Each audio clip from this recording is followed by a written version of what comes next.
মহানবী, বিশ্বনবী, এই নবী, সেই নবী, বাংলা, আমি এগুলোকে হারাম বলছি না, কিন্তু এগুলো নবীর শায়ানের শান নয়। শায়ানের শান হচ্ছে রাসূলুল্লাহ সাল্লাল্লাহু আলাইহি ওয়াসাল্লাম। এই জন্য আমি প্রায় সময় হয় আল্লাহর নবী বলি সাল্লাল্লাহু আলাইহি ওয়াসাল্লাম, অথবা আমার নবী বলি সাল্লাল্লাহু আলাইহি ওয়াসাল্লাম, অথবা রাসূলুল্লাহ সাল্লাল্লাহু আলাইহি ওয়াসাল্লাম বলি, এইটা। আর রাসূল সাল্লাল্লাহু আলাইহি ওয়াসাল্লামকে সম্বোধন করার ক্ষেত্রে কখনো এমন কোনো শব্দ ব্যবহার করবেন না যে শব্দের মধ্যে বেয়াদবির সাহেবা রয়েছে। নইলে আপনার ইমান বরবাদ হয়ে যাবে। আন তাহবাতা আমালুকুম ওয়া আনতুম লা তাশউরুন, বুঝতেও পারবেন না। আমাদের মধ্যে কোনো ভাই ওভার স্মার্টনেসের কারণে রাসূল পাক সাল্লাল্লাহু আলাইহি সাল্লামকে এমন শব্দ দিয়ে আখ্যায়িত করেন যেরকম শব্দের ব্যবহারকে আল্লাহ নিজে নিষেধ করে দিয়েছেন। ইয়া আইয়ুহাল্লাযীনা আমানু লা তাকুলু রাঈনা ওয়া কুলু উনজুরনা, হে ঈমানদাররা আমার নবীকে রাঈনা বলে ডাকবে না, উনজুরনা বলে ডাকবে। রাঈনা ইয়া রাসূলুল্লাহ, সাহাবীরা বলতেন ইয়া রাসূলুল্লাহ আমাদের দিকে একটু তাকান।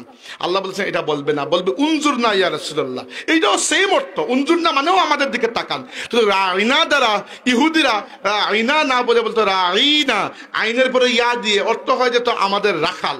সাহাবীরা বলতেন আমাদের দিকে তাকান, তারা উদ্দেশ্য করতো আমাদের রাখাল।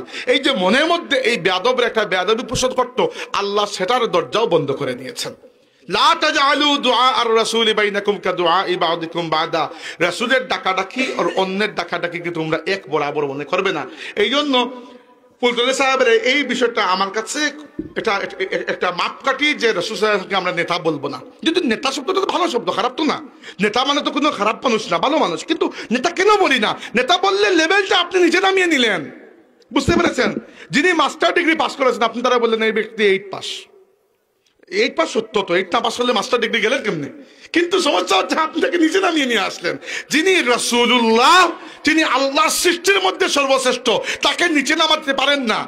দুনিয়াবী উদাহরণ দিচ্ছি, যিনি সুপ্রিম কোর্টের চিফ জাস্টিস, প্রধান বিচারপতি, তাকে গ্রামের ম্যাজিস্ট্রেট আপনি বানাইতে পারবেন? ওই নিচে নামা সম্ভব? পারবেন না। তো রাসূল সাল্লাল্লাহু আলাইহি ওয়াসাল্লামের একটাই মাপকাঠি যে আল্লাহর পুরো সৃষ্টির মধ্যে আল্লাহ তাবারাকা ওয়া তাআলা সর্বোচ্চ মর্যাদা তাকে দান করেছেন। এরকম মর্যাদা আল্লাহ অন্য কোনো উম্মতকে নয়, অন্য কোনো নবীকে পর্যন্ত দান করেন নাই।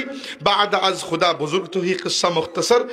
এজন্য কবি বলেছেন যে আল্লাহ তাবারাকা ওয়া তাআলার পরে যা কিছু বুজুর্গি আছে সব বুজুর্গি আপনার ইয়া রাসূলুল্লাহ, এতটুকুই আমাদের কথা শেষ।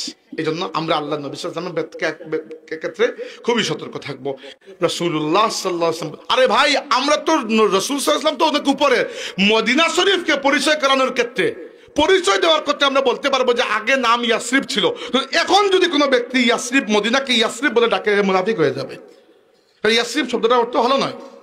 হ্যাঁ, আমি পরিচয় করাতে পারবো যে ঠিক আছে মদিনার এক সময় নাম ইয়াসরিব ছিল, এতটুকু। কিন্তু আজকের দিনে মদিনার নাম হচ্ছে মদিনাতুল মুনাওয়ারা, অথবা মদিনাতুর রাসূল, রাসূলের শহর, অথবা নূরের শহর। এই জন্য আমরা এই ব্যাপারে সতর্ক থাকবো। আল্লাহ কবুল করুন।